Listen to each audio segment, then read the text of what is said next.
Boston is more segregated as a metropolitan area today than it was 50 years ago. In fact, Boston is more segregated than New Orleans or Cincinnati or Washington, D.C. or Baltimore. It's twice as segregated as Raleigh, North Carolina. That's the reality of our region, with all of its richness and all of its diversity and all of its world-class institutions. We are more segregated today than we were in 1974.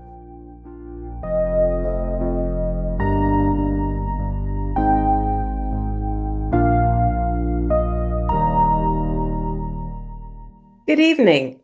I'm Susan Spurlock, Executive Director of Ford Hall Forum at Suffolk University, and I'm delighted to welcome you to this evening's program, 50 Years After Busing, Race, Housing, and Education Equity in Boston. This is the second of a three-part series examining the lasting impacts of the landmark decision to desegregate Boston's public schools in 1974.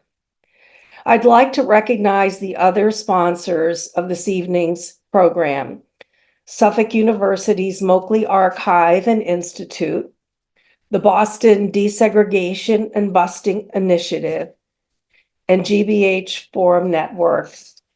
And I'd also like to thank the Lowell Institute, whose generous funding makes programs like this possible. In our first program, moderated by the Boston Globe's Adrian Walker, we explored what has and has not changed since Brown v. Board of Education and court-ordered desegregation in Boston, and how hard-fought gains of desegregation have been reversed in school districts like Boston. The panel discussed what an equitable Boston public school should look like and explored the current state of racial equity in Boston and the long-term impacts of busing on the city and its reputation. In this evening's program, the panelists will explore the relationship between access to affordable housing and educational opportunity in Boston public schools, nearly 50 years after the school busing crisis. They will discuss the impact of race-based discriminatory housing policies and education funding formulas while addressing the more recent problems of gentrification and housing affordability. This evening, we are joined by Whitney Demetrius, Director of Fair Housing and Planning, Municipal Engagement at Citizens Housing and Planning Association, CHAPA; Adrian Dixon, Executive Director, Education and Civil Rights Initiative, and Professor of Educational Leadership, University of Kentucky; and Ira Jackson, who currently teaches leadership at Harvard University and who has held a number of high-level leadership positions in the private and public sector in Boston over the years. Ira was very much in the thick of things during this period, serving as Chief of Staff to Mayor Kevin White during the busing crisis. This evening's moderator is Stephanie Leydon, Executive Producer of Digital Video at GBH News. It's now my pleasure to introduce Stephanie and the panel. Here's Stephanie. Susan, thank you so much. A pleasure to be here. Looking forward to this discussion, having Adrian weigh in on the national perspective on affordable housing and equitable access to education. Looking forward to hearing from Whitney on what is going on in Boston now, 50 years after that decision. But I thought we might start with a little bit of history from Ira, who, as Susan just said, was there at the moment that decision came down as the Chief of Staff to then Mayor Kevin White. You know, Ira, in towns and cities all around Boston, where you live determines where you go to school. If you live in Everett, a city right on the edge of Boston, you go to Everett High. If you live out in the suburbs, you live in Natick, you go to Natick High School. And it used to be that way in Boston, right? Students went to school in the neighborhoods where they lived. And I wonder if you could set the scene for us and describe how much neighborhood segregation led to segregation in the schools in Boston. What was it like then? Well, neighborhoods were so segregated, Stephanie, that a Black person wouldn't feel comfortable and wouldn't be safe in South Boston back in 1974. And it might have been the case that a white person wouldn't feel that comfortable being in what was then called Dudley Square in Roxbury, now Nubian Square. But even more than the residential segregation and the tribal divisions that separated neighborhoods in Boston, the Boston School Committee engaged in deliberate, unconstitutional discrimination against Black children.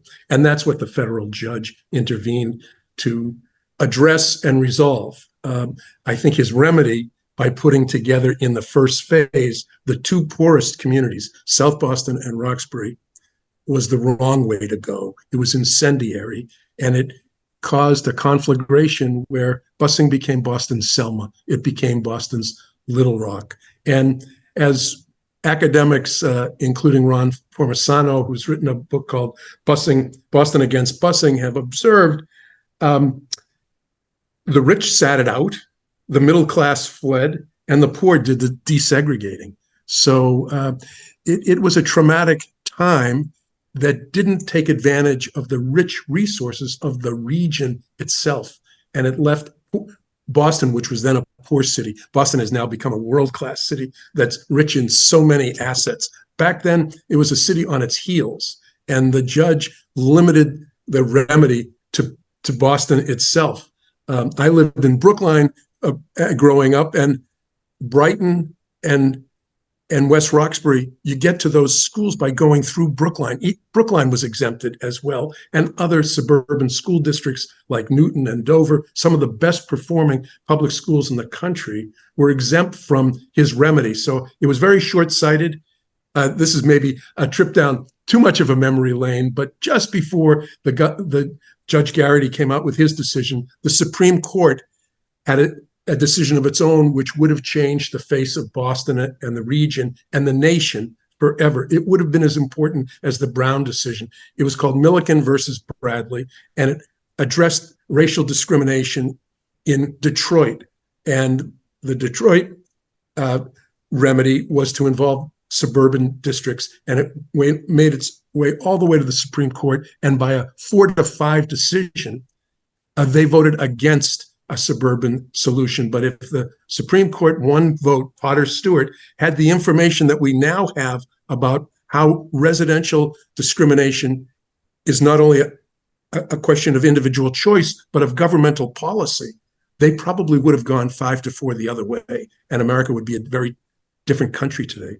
In other words, as I just mentioned, students in Everett might have ended up at school in Boston. The Boston students may have ended up in Natick, a wealthier suburb. Or even Milton, which just yesterday voted against, lifting the ban on restrictive zoning, would have been part of the solution. So I think this is a great place to bring in Whitney, who works to create and preserve affordable housing throughout the region.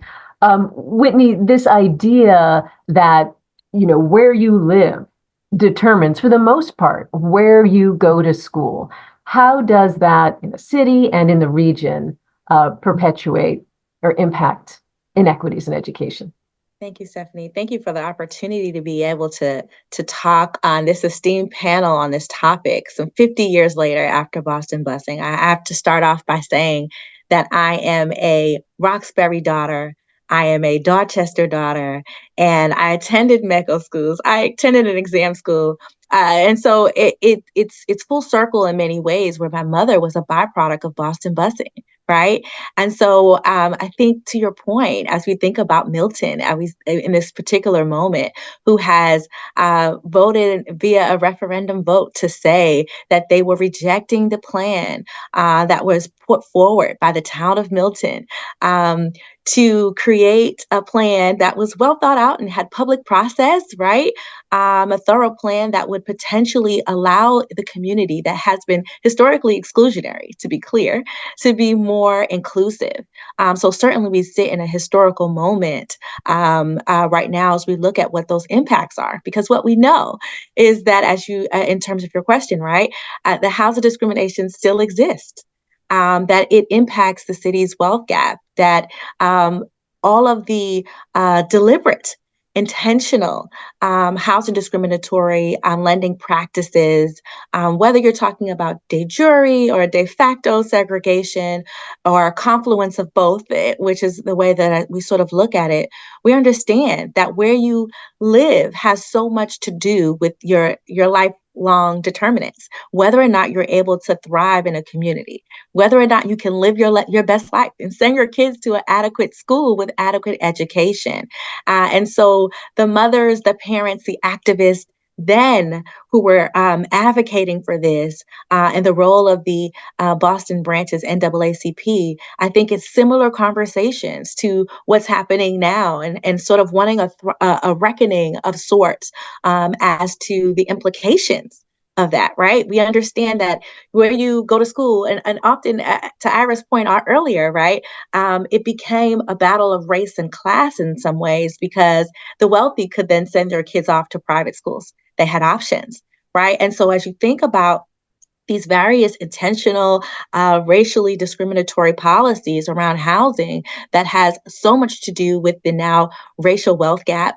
There was an important study back in 2015 by the Federal Reserve Bank that showed alarming statistics around racial wealth gaps. Black households having a wealth of $8 versus white households having $250,000, $250,000 of wealth. Right. That is the impact of things around racial segregation that we have to reckon with. And so what I thought was so important as we begin to sort of prepare for this conversation, thinking about summer 2023, where the NAACP chapter came and had their convention here in the city of Boston, in the Seaport area, and very deliberate to have it in that community. We could talk about that at length, I'm sure. But thinking about the fact that they haven't been here in 40 years. And when they were back in 1980, there was sort of notices that went out to participants and volunteer folks who came for the convention not to go to certain communities, right? And to be mindful of that. So as they think about their theme for last year being thriving together, I think what people are saying right now is that enough is enough. We want to think about what does it mean to thrive as a community, as a Black community, and thinking about education and criminal justice and access to transportation and healthy foods. All of these things are so important because it has so much to do with whether or not you're able to thrive. There's been studies that looked at students that were part of Boston busing, and where are they now?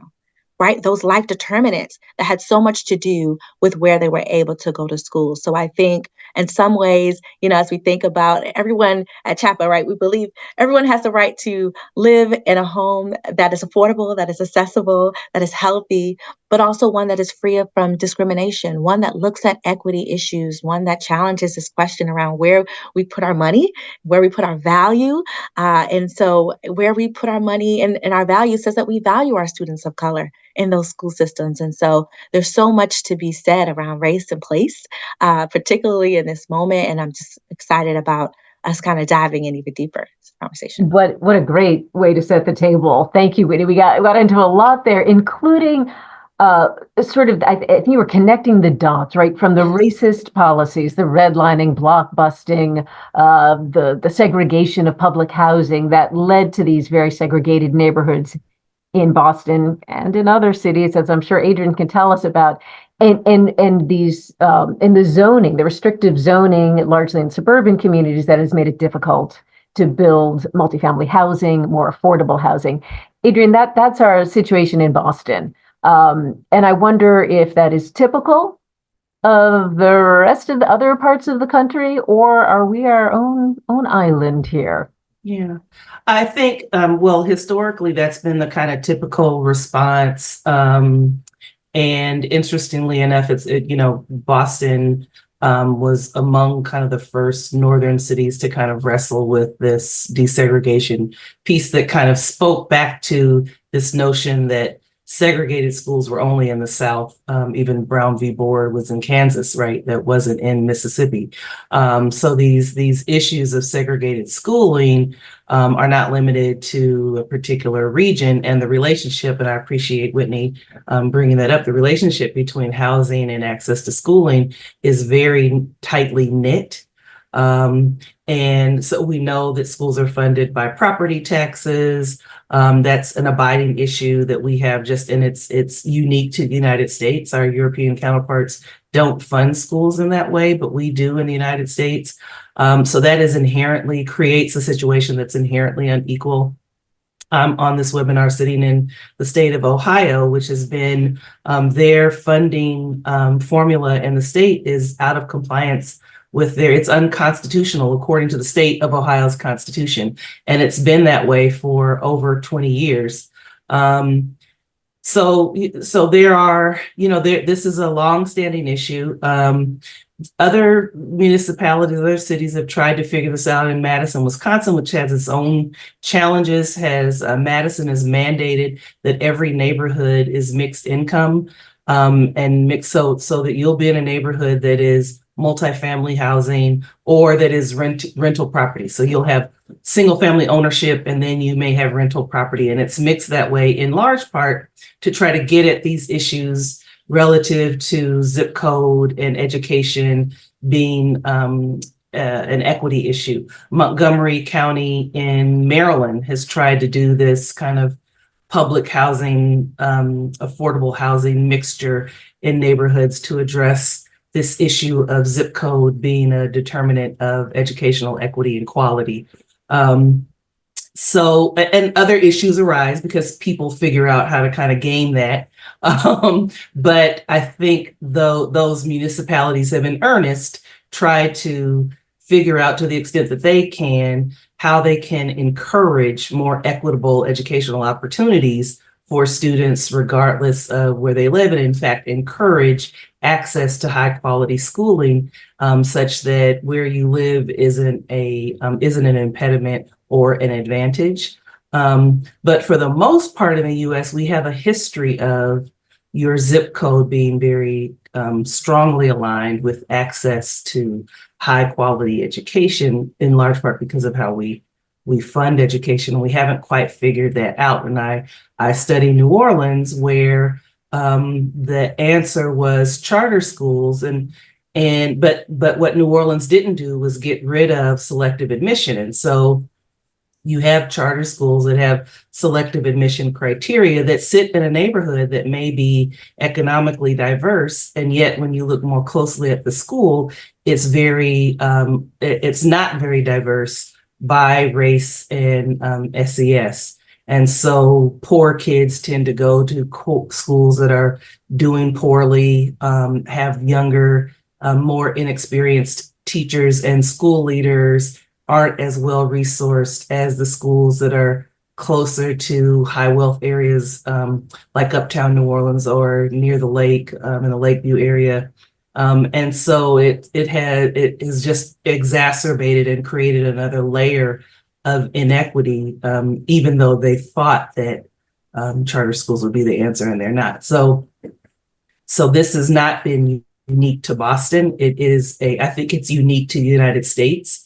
And I think in large part because of, what Ira said earlier, we just have not been willing to really address some fundamental issues with racial inequality in the US and how fundamental beliefs about people and communities has been kind of a part of has become a systemic racism issue that is, again, abiding and almost feels impenetrable.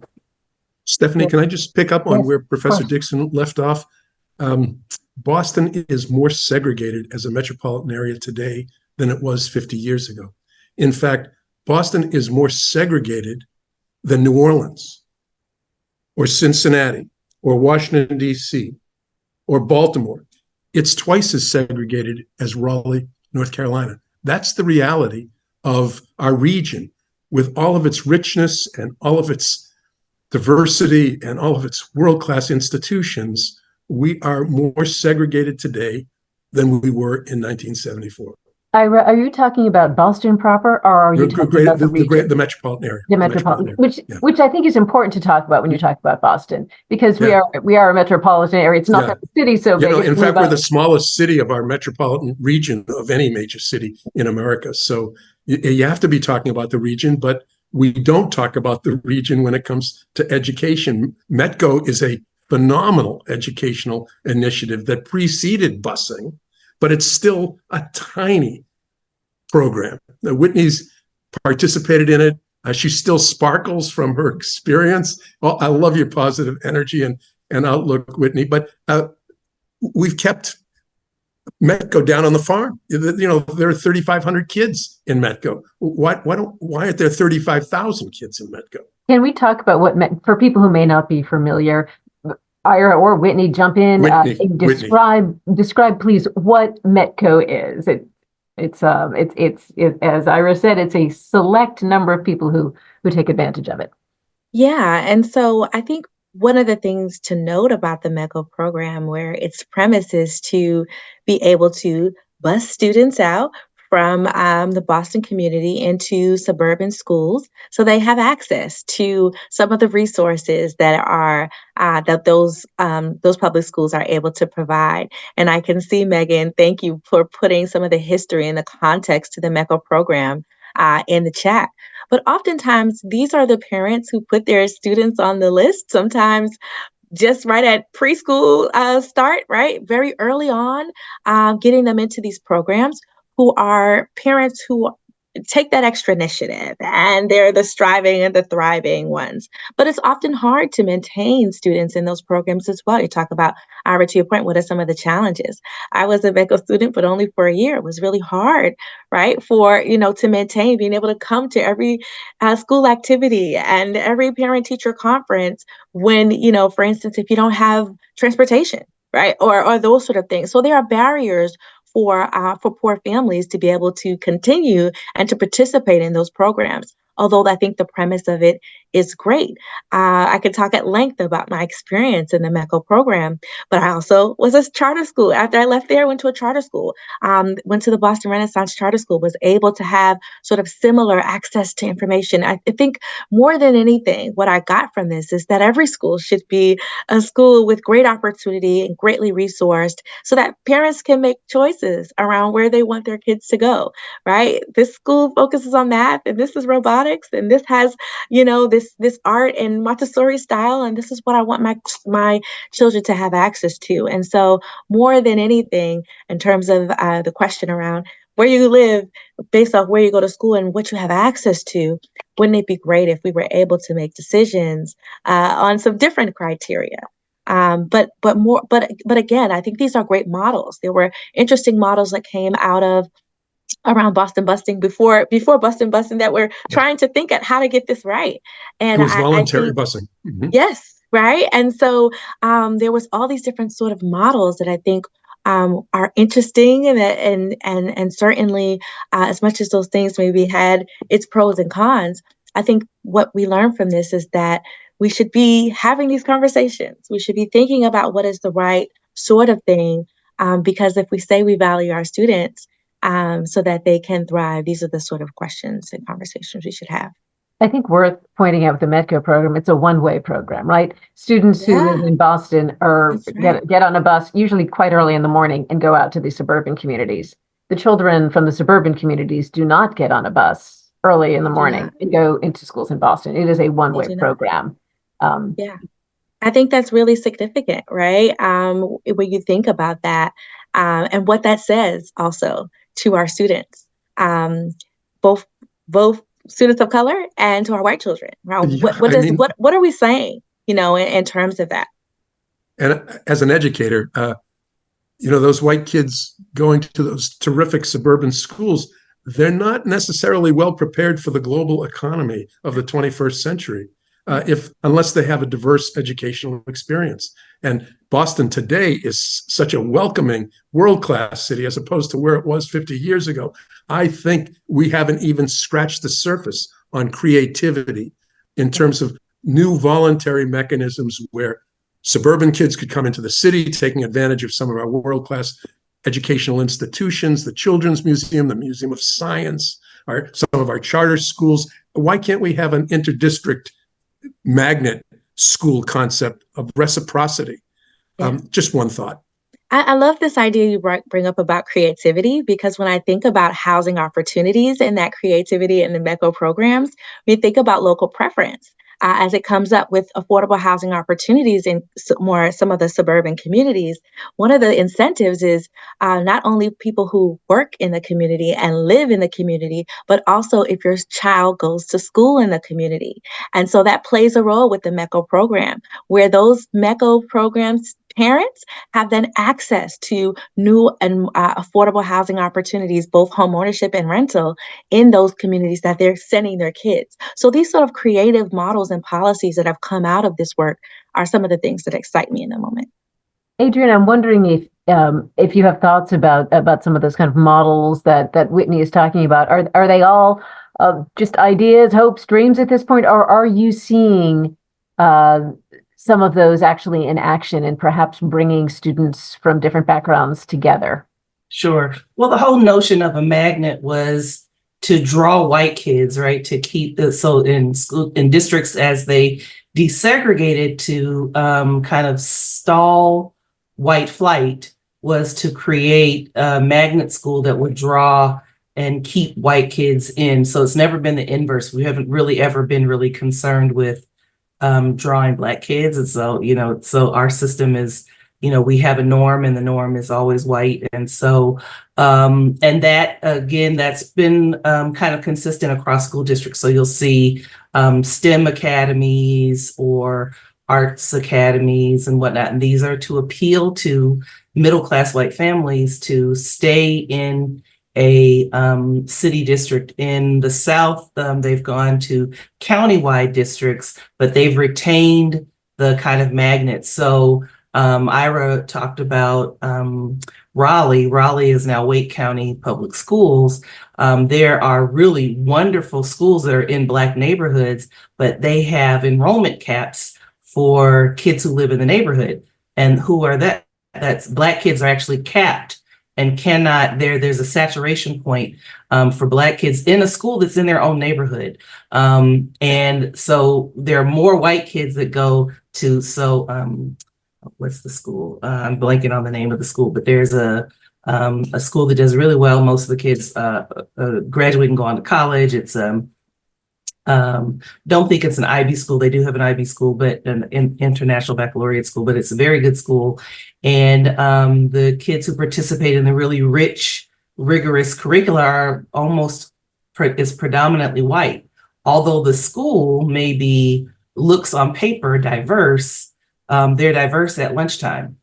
They may be diverse at gym, but when you look at honors English or AP, it's predominantly white in a school that sits in a predominantly and historically Black neighborhood in South Raleigh. So we don't necessarily see the inverse. Even in Milwaukee had a similar program, and it did the busing, had the busing program around the same time as Boston. Boston probably predates it.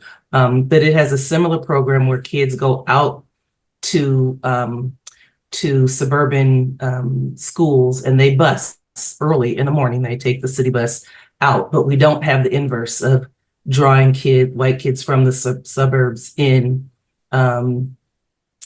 schools, unless there are, again, there are magnets, and then those schools are the draw, but districts typically don't have a lot of magnets. Even in Seattle, Washington, which is, you don't think of Seattle as a chocolate city, Garfield High School, where Ari Melber went, if you watch MSNBC, he's an undergraduate. It's a school that was a high performing college prep high school, but another one, and it was actually a part of the famous lawsuit where Supreme Court Justice John Roberts said the only way to get rid of racial discrimination is not to discriminate on race. So there was the Seattle case, and then there was the Louisville case, and both of them were about this enrollment piece. And they were fighting in Seattle over getting into Garfield High School, which had a great reputation. But it was a draw for white kids, and Black families lost, actually. So, Stephanie, can I mention? Excuse me. Yeah, go ahead. Sorry, Ira. Yeah, Adrian. I think we have two crises in the Commonwealth. We have a housing crisis, which Whitney is working so strenuously on. We have to build 250,000 units of housing, or we're going to lose our middle class and our economy. And we've got an education crisis. 75% of the kids in the Boston public schools fail third grade English achievement. And that means they're not ready to learn as they're entering the fourth grade. 3 out of 4 Boston public school kids are not ready to learn in the fourth grade. We're consigning them to second-class citizenship. And this is unconscionable here in the educational mecca of America. And I must say, it's not like the suburban schools have a franchise on wisdom either. Virtually half of our kids, latest MCAS reports, half of our kids fail that third grade reading comprehension test, which means half of the kids educated in Massachusetts, where we pride ourselves on being the most educated state in the country, are not ready to learn entering the fourth grade. We've got to do some things differently. And we can't rest on our laurels or think that the patterns that have been established in the past are acceptable for the future. They're really unconscionable. I think that's why you brought up the Milton story. And for people who may not be familiar with it, Milton is a small little town right on the edge of Boston.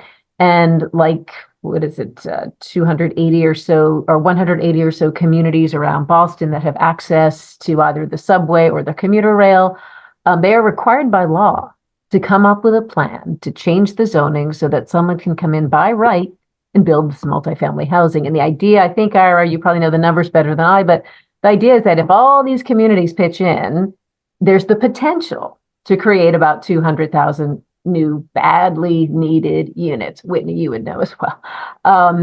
And so I do wonder, Whitney, this in the town of Milton, they had a vote on a plan to change that zoning to comply with the law, and it failed.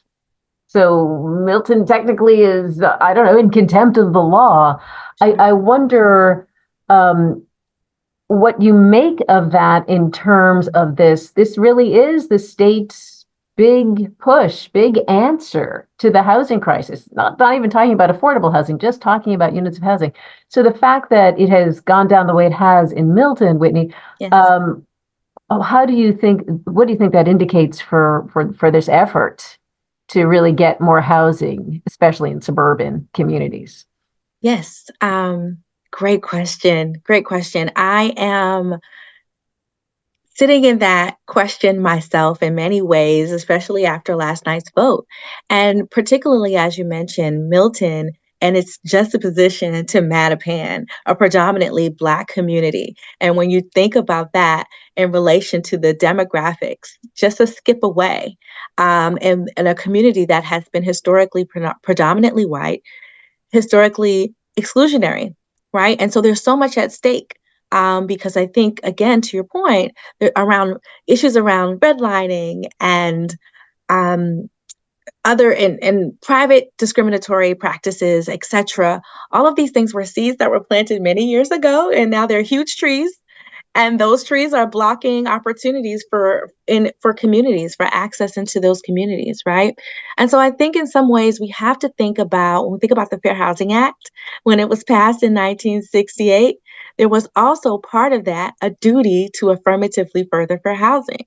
And so that duty means that we have to take proactive steps in combating not only discrimination, but also the community assets to the community, right? So thinking about addressing those disparities and overcoming the living patterns, but thinking about how it impacts schools and education and health and transportation. And so where this law, the MBTA Communities Bylaw, was an opportunity to create and foster communities so they can thrive. So there's economic development, there's mobility, there's access, so that we can address that missing middle, as others have alluded to. And there was a plan that was put forward. Milton took time. It was a community process, and some came out and signed petitions for a referendum. And the vote last night showed that although there was, some 10,000 or so folks that came out to vote, there are 27,000 residents in Milton, and many of whom we didn't hear from. And so I think what I'm excited about is that they still have an opportunity to get it right. What I'm hopeful for is that the Attorney General, Andrea Campbell, has come out, who went to my alma mater, who has come out strongly to say that it is a shall comply. It's not an option. It's just something that everyone has to do their fair share. Right? You have to affirmatively further fair housing. You have to create opportunities for multifamily zoning capacity. We're not asking you to build it tomorrow, but what we're asking is for you to create the zoning that allows for that level of capacity, right? And so there's so much at stake, not only around what zoning capacity happens, but like we have to have a reckoning as well in terms of what that then says to a Mattapan, what that then says to us as a region and as a state, when there are communities that don't want to comply with this law. And so again, I think in some ways it has created yet another gate of sorts that keeps folks out of the community, not only folks who want to downsize, not only folks who want to, be able to go to school and come back and return to the community of Milton and be able to afford it, but also about new neighbors, right? And so what does it say about communities being open and being welcoming, right? A lot of times, reason why people don't want to move to Milton is because it has a great school system. Imagine that, right? And so what are we saying about the resources and what we have access to in terms of our communities when we don't comply with these sort of bylaws, when we say no? And what messaging does that say as we think about this real duty to affirmatively further fair housing, make sure our communities are open, welcoming, affordable, accessible? So there's really much at stake. It saddens me, really. I want to remind the audience that you can put your questions in the Q&A box. We'll do our best to get to some. So much to talk about. We do have one question here. In the past 50 years, which local and state, and I'll open it up to federal policies for you, Adrienne, what trends support closing the opportunity gaps in education and housing? Because as you have indicated, Adrienne, what we're wrestling with here in Boston is what communities across the country are wrestling. So are there some policies out there that are helping to close those gaps? I think that we haven't done enough to look at housing policies and education policies as feeding each other. I think we talk about it in that way, but in terms of policy making, they're not introduced coterminously. So they're often disparate policies. And I'll say a place like New Orleans and other cities, it'd be interesting to look, I didn't look at this in San Francisco, but cities that are overrun with short-term rentals, STRs, so vacation rentals by home or Airbnb, you're losing housing stock in the city. So that's certainly true in New Orleans. If you lose housing stock, what happens, right? And so for families that are already vulnerable because of low suppressed wages, again, in Louisiana, they've been particularly hostile towards the raising the minimum wage. And yet we know objectively that to live in the city of New Orleans, you need to make at least $16 to $17 an hour. And the state has been vigorously opposed to, and in fact, the legislature passed a state law that prevents a municipality from raising its hourly wage, it's minimum wage. And so they've been an obstructive force. So you have people who are making $7 an hour in a city where you need to make 16 just to live, just to pay rent. And then there's a low housing stock. What does that do to kids, right? So kids who have housing instability because their parents have housing instability, it impacts them in many ways across the spectrum, but not only just in school, but in terms of their health, et cetera, right? And so I would encourage policy folks and those who work, policymakers and those who are policy advocates to think more carefully about the relationship between housing policies and its impact on education, and to think about them together as twin policies. But no, to date, we haven't put forth education and housing policies as coterminous policies. I think Professor Dixon has it exactly right, Stephanie, and we've seen no public policy initiative that has linked, say, the MBTA Communities Act with anything that approaches educational creativity and opportunity, and linking those two. I mean, we're blessed in Massachusetts. We pride ourselves on being the birthplace of democracy, and the American Revolution began here. But it's also our curse that we're 351 cities and towns. We have a very weak and virtually non-existent county government, which typifies states in the South, which have done much better on integration racially than we have in the North. And I think we've got to remind ourselves that we started as a commonwealth, and we have so much wealth in this state of Massachusetts, and we have to start thinking regionally about our commonwealth, and that those inner city kids are our kids, and that those housing units are for our children and their children. And we're all in this together, because we either succeed on housing and education, or we will lose the quality of life that has attracted and retained, so many of us to be proud Bostonians or citizens of the Commonwealth of Massachusetts. A comment from someone in the audience who says, in East Boston, where I live, housing units have radically increased in number. A lot of building. I've been in East Boston for some work we're doing, some journalism stories. And I kept going back to this one neighborhood. And each time, I mean, in a matter of months, it was almost, the street was almost transformed. It is extraordinary, the amount of building going on in East Boston and many other neighborhoods in Boston. But this person is saying, but the cost to buy or rent is very high. More units create lower prices, in quotes, is absolutely not true. The Latino community is priced out, and they are moving to Chelsea, Revere, and other towns. I think they're actually people are also moving as far as Rhode Island. I mean, they're just leaving the community. And Whitney, I would imagine through your work, you are seeing that in Boston too, right? These neighborhoods that were once redlined are now unaffordable and being gentrified pretty rapidly. Absolutely.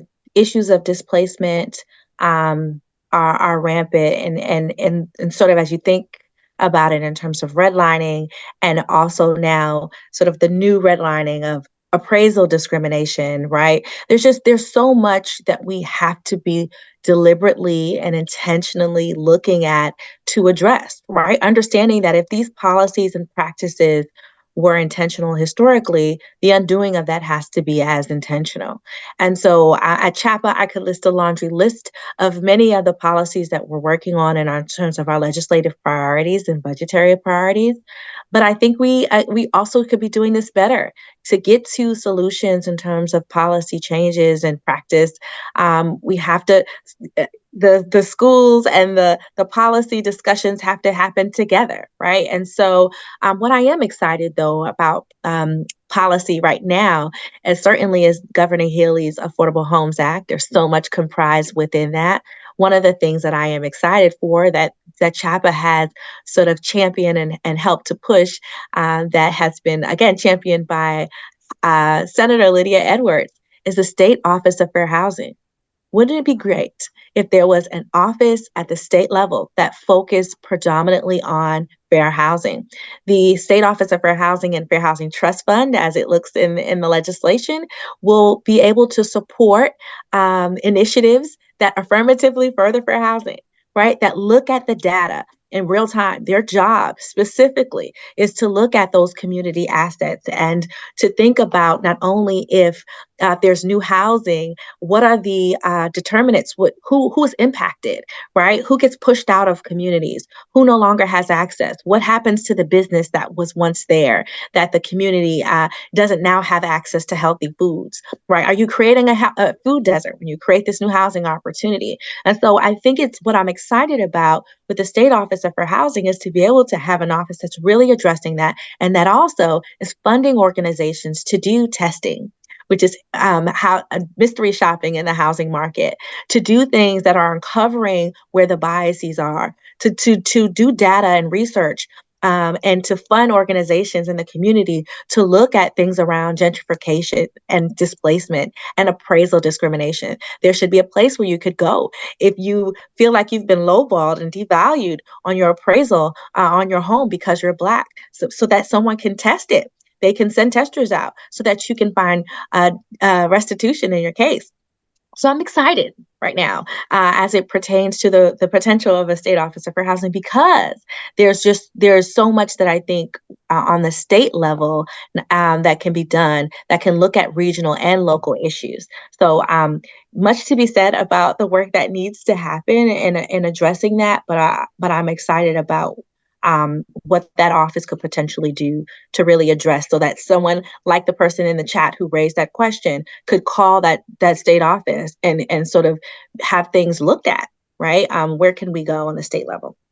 I think that's a great idea that Senator Edwards has come up with. Yes. And this might be a little off topic, Stephanie, but if you'll indulge me, Senator Edwards, who incidentally represents East Boston, she's the architect of Massachusetts's Domestic Workers Bill of Rights, which is the strongest in the nation. And how did she do that? She built an alliance between white suburban mothers who were employing domestic workers, Dominicans, Brazilians, and others. And she formed an alliance where they saw a commonality of interest between treating people respectfully and gaining a livable wage and protecting the rights of others. And it was a win-win. And I think it was a regional approach. It was totally counterintuitive and a kind of breakthrough idea, which is the sort of idea that we need to make Adrian's linkage of education and housing a reality here in Massachusetts. We've got back to Metco, which I guess is also sort of a regional effort. Yeah. Two questions about Metco. I'll put them out there. The first one is, would expanding Metco close equity gaps by race or create more challenges for Boston Public Schools? This person writes, I've seen concerns around the extent to which Metco drains Boston Public Schools of its most active and aware parents and capable students, for example, since it was a one-way program. And the second question, do you think there are any changes that can be made to the Metco program to better serve the Boston community? So kind of, is it it doesn't drain the most involved families, and if it would expanding it do so, and are there changes that could be made to have it better serve? I don't know if that one's for you, Whitney, as our Metco alum. Yes. I run the gamut here with all the schools that I went to. I think that when I talked earlier about where we place our value, I think in a lot of ways, we have to think about that. We have to think about resources. How can we support those schools and those programs? And we have to also be creative. And I think how we get to the best solution is to really hear from the folks who participated in the program, who've gone to those schools, and not only those who graduated, but those who weren't able to sustain throughout the years at those schools, and their parents and such. Hearing from them, I think, is the best way to try to find the solutions. And so there was an opportunity when I was leaving out of the Metco program to participate in a new charter school and attend there, but there certainly had its challenges, right? Working up, as many folks have mentioned here, early in the morning to get access to that education. So I think there are some creative models as we talk about sort of this one-way road. Maybe there is some there is some piece that does some sense of, and then they come here, right? And not just to come to the Museum of Science, but like something else, right? And so I think just being creative and thinking through and also finding where things have worked in communities. There are many things that are in place that I don't think we all know about that we think we can hear. When we listen and put money and resources behind it, I think we can get to some good solution.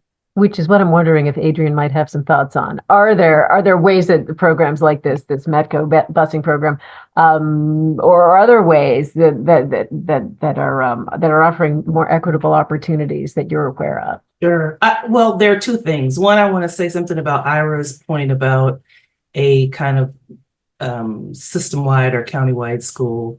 The other is to think about what is it about those schools that have drawn parents, and those who are highly motivated or just have the time, right? So if you're working as in a Popeyes, or if you work in a hotel, or you work in, you're just tired at the end of the day. So you may not have time to do all that. But what is it about those schools that attracted the parents and motivated them to even consider this as an option for the child? And can that be replicated in a city school district? So one of the things we're, with these types of programs, as I said, Milwaukee's, I think, is still in place, is that there's something irredeemable about the city school that we have to kind of seek opportunities outside of the city school. And I think that we can make city schools really wonderful.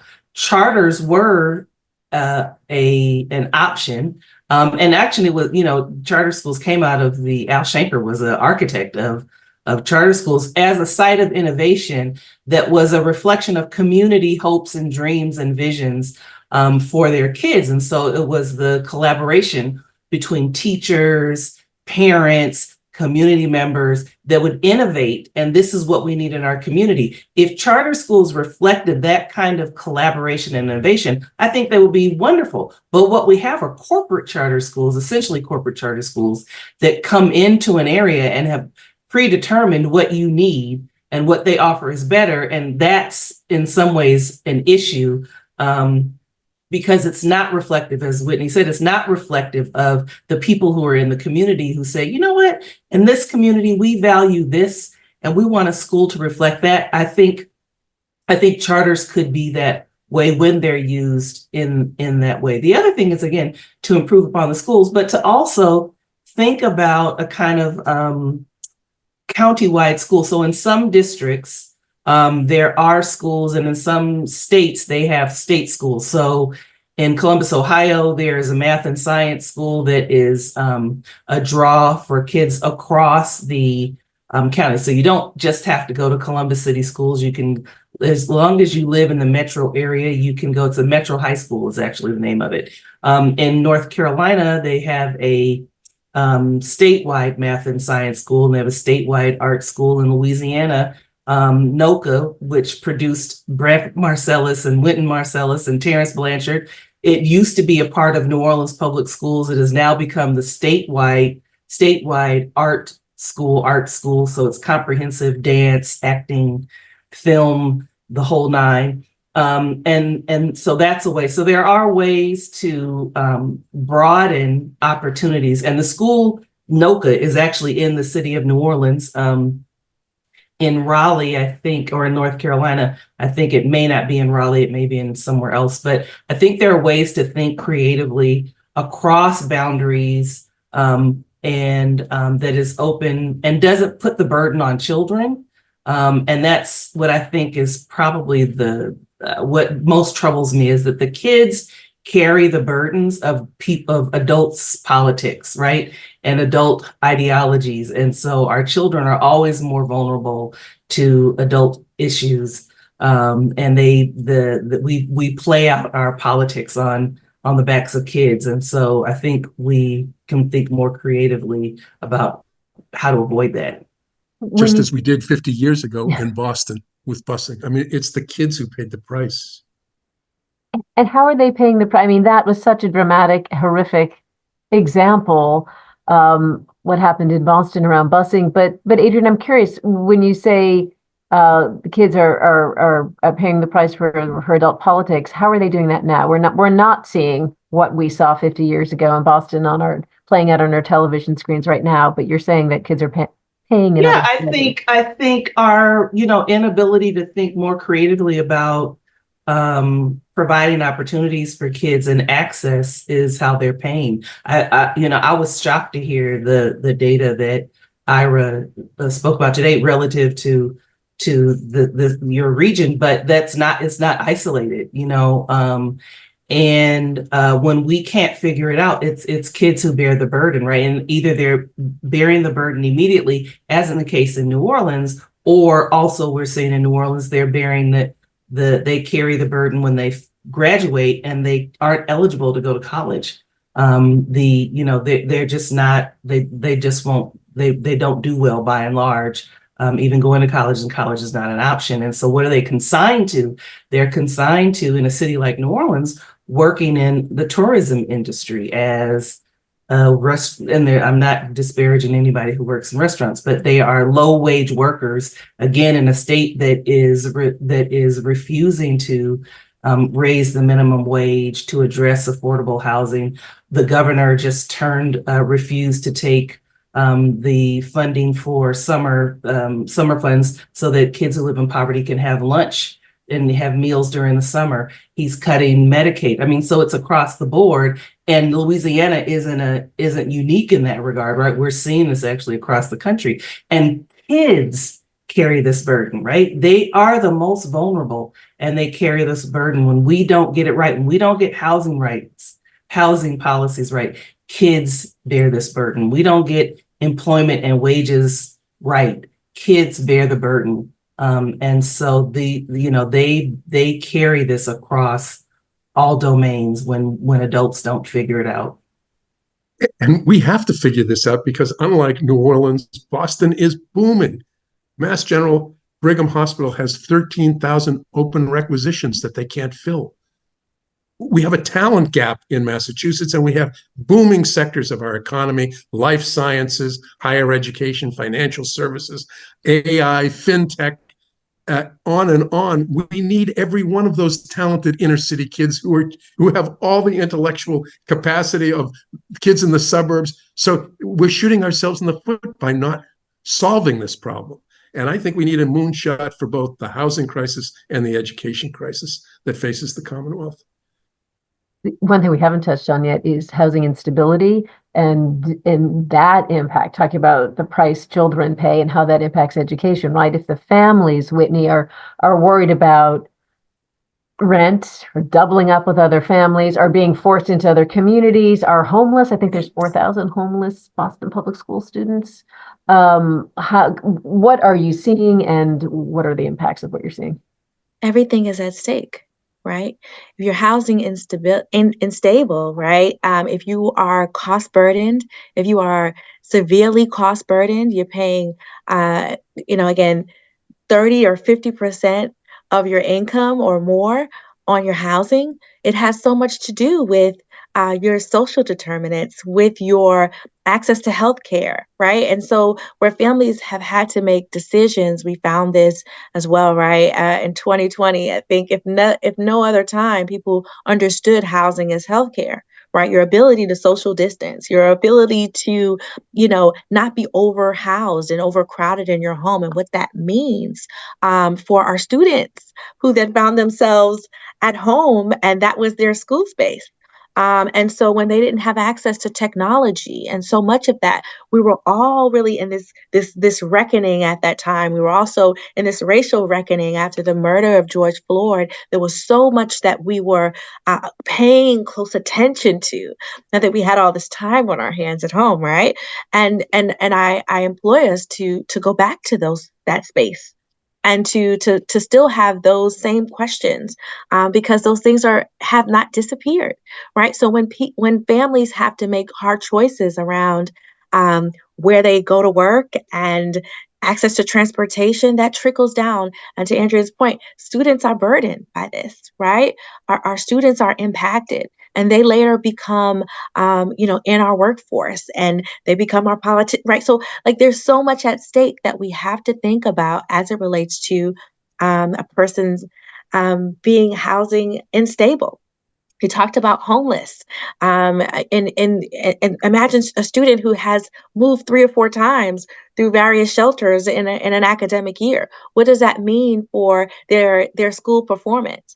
You talk about the third graders and their ability in standardized testing and pass, but how does it all trickle into those different factors that has everything to do with the crises around homelessness, around just rent being too high, around appraisal discrimination, right? And so it hits at all levels. And so you have middle class families who are cost burdened and severely cost burdened, that still our students are impacted. Can they buy school clothes? Can they afford to pay the dues for a field trip? Are they able to fundraise in their schools, in comparison to other public schools? There's different fundraisers and things like that happen, and there's a disparity, right, where it comes to what students have access to. And so this is really so much at stake. And then, as others said, the conversation about housing and around schools and other community assets really has to happen together. I was stunned to learn that, and I guess it makes sense that you would have this position, but within the Boston Public Schools, there are positions. People are homeless counselors. Like that's a position that exists within the school. So that is part of the school budget, right? It has become a school problem. Yeah, laundry, having to have washer and dryers inside of schools so that kids have clean clothes. I mean, these are issues that are happening that we really have to address, and we have to reckon and confront and remedy for sure. Ira, part of busing, I think the story that was told actually very well in the American Experience film Busing Battleground, which folks who are interested in this topic, which you probably are if you're tuned into this talk, should really see. But one of the things that was really kind of central to that film is the role of advocates. It was, as someone on this call mentioned, the NAACP who brought that suit, right? And Ruth Batson and Black mothers. They're the real heroes and the heroines of the story. And it's a story that we're only rediscovering right now, just as we're rediscovering that with this housing segregation, there are a lot of governmental policies that systemically resulted in the degree of segregation and separation that we have. We put a lot of subsidy into, these white suburban enclaves that won't now accept their responsibility for being part of the solution. Key. So how much of a role will advocacy play in getting at those issues that keep coming up in this call, in the segregation that still exists, in the resources that need to be put into schools and opportunity? Will that neighborhood level advocacy make a difference? And sort of what is bubbling up here in Boston? I don't have any answers, but I think we should listen more to the Whitneys of this world and community-based advocates like Lydia Edwards, who brought about such incredible systemic change with the Domestic Workers' Bill of Rights, and listen to young people in the suburbs and the inner city. I bet they could solve this. We've left this to the educators and to the politicians, and we've screwed this thing up to a fairly well. We've got arguably the richest, one of the 10 most competitive cities in the world. Harvard and MIT, we have more Nobel laureates in Greater Boston than any other country in the world other than the United States itself. We have all these rich resources, the best hospitals, some of the greatest companies, and yet we're leaving our children behind, and we're going to have a city that's filled with rich people and poor people and no one in between. That's not what we want. So I think we need new voices, new ideas, and I'd much rather listen to Whitney than myself, so I'll stop talking. No, I feel the same about you, Ira. I think it's important to note that the Boston public school system didn't add Boston busing into the educational system until 2014. So when I went to school, I didn't hear about and learn about Boston busing, but I think there's something to being able to hear from students as to how we look at these issues. On the ground, I think it's important for there to be coalitions and support of, more affordable housing, and that want to reckon with this real history around housing discrimination in schools. Because as you said, the Ruth Bradfords, the Mel Kings, the advocates on the ground who were pushing all of this that led to this, to Boston busing, are crucial. And all we need to do is just amplify the voices that are already there. We don't have to create the opportunity. We're not making the table for them. The Roxbury Neighborhood Initiative is working on this, the Boston branch of the NAACP. But I also think that communities like in Weston, the Weston Housing Coalition is thinking about this. The Affordable Inclusive Milton Housing Advocacy Group is thinking about this. We have to talk about it in across the state in terms of finding solutions. So there really needs to be, sort of at the grassroots level, an intentionality to have a real focus on these issues. And I think it needs to happen across communities as well. Adrienne, how powerful are advocates in these spaces across the country in terms of advocating for affordable housing and more educational opportunity? Yeah, and I think one of the questions that I wanted to say, that it's important that we see this as a United States issue and not a Massachusetts issue, even though there are nuances that are relative to region and history. This is a reflection of how we invest in our citizens, no matter how they're situated, but we tend to not invest in those who are situated differently than the very wealthy and even the very upper middle class. And so this is a United States issue, and it's replicated across many cities. I'm in Columbus, which is interestingly gentrifying at a really rapid rate, in large part in anticipation of Intel coming here. And the governor is courting many huge corporations, multinational corporations, and as they court these companies, developers are now. I mean, the amount of development that's happening in Columbus is staggering, but the housing is not affordable, and so we see an expanding houseless population, and affordable housing becoming even more unaffordable in the city. But this is replicated around the country. So, Seattle, San Francisco is famously unaffordable, right? That you need to nearly make almost $1 million just to live in the city, that making a six-figure salary is just entry level. Now, DC, New York is famously unaffordable. Los Angeles, we know those places, but a place like Columbus, Ohio, where just to afford an apartment, you need to make at least $150. That is shocking. It's shocking. And so again, to think about kind of there are groups everywhere I've been.